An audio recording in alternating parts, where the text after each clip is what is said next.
So the project was to do a production of Mozart's Die Zauberflöte, the Magic Flute, which is one of Mozart's probably best-known operas that he ever wrote late in his career. And our students in music wanted to do the production in German.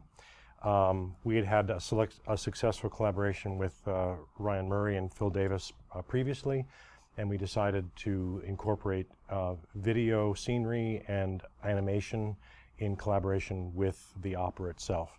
The opera was fully produced in German with surtitles, full orchestra, costumes, and fantastic collaborative scenery with Phil and his students. It was sort of this wonderful combination of music, theater, and film all coming together, and animation, to make this big production. It was a serious undertaking, and we sort of put the students' feet to the fire. It was like a really huge learning curve for them in a very short amount of time, but they performed wonderfully. The opera is interesting because it takes place in many different locations, which gave a lot of creative fuel for creating the scenic elements. And there's also a lot of magical elements in the opera which lends themselves really well to videography and animation. And amazingly, they all worked really well together, and even though they had each of them had very different creative ideas about how the scenery might look. From my perspective as the producer and director, all of those things really hung together really well, which was exciting to see. And also pedagogically, in the world of opera and theater, in fact, all the performing arts these days, the use of videography and combining video, animation, and live performers has become almost commonplace. So for us to be able to provide this opportunity for our students, both in EMF and art and in music, is really invaluable for a program of our size. But the video and their staging together created this experience for them, which they will hopefully get a chance to do when they perform professionally. And I suspect that many of Phil's students will have the opportunity then to work in scenic design creatively in the profession as well.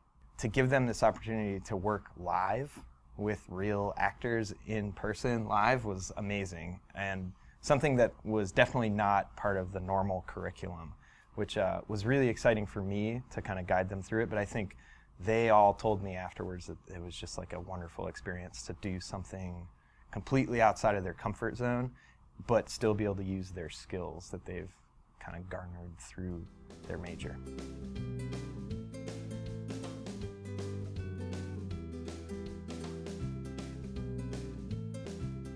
I think we work in a great university that encourages this type of collaboration, but at the same time, you have to be motivated to do it.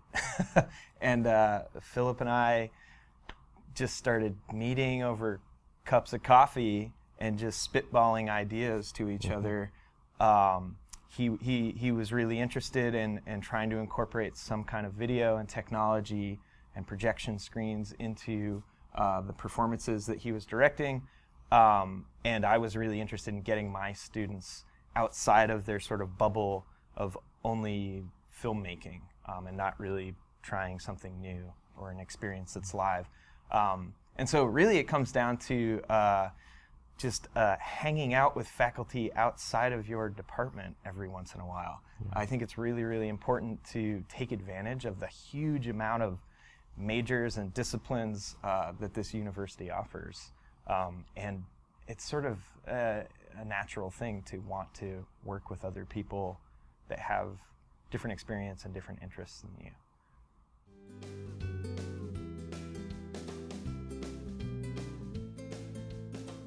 So I'd like to see real-time video happening, on-stage cameras that are actually filming the performers while they're performing for a live audience, trying to get the art form to reflect more of what we see in the media and the ways in which younger students today process the world, which is in multiple platforms simultaneously. For me, what's next? I'm working on expanding the animation course offerings here at Towson University to bring together students from the Department of Art and Design and Electronic Media and Film, and also other program areas, hopefully, as well, to sort of expand the possibilities of what animation can be. And a big part of that is trying to think about how animation can get outside of the screen and be more interactive. So, yeah, we will meet again. Yeah.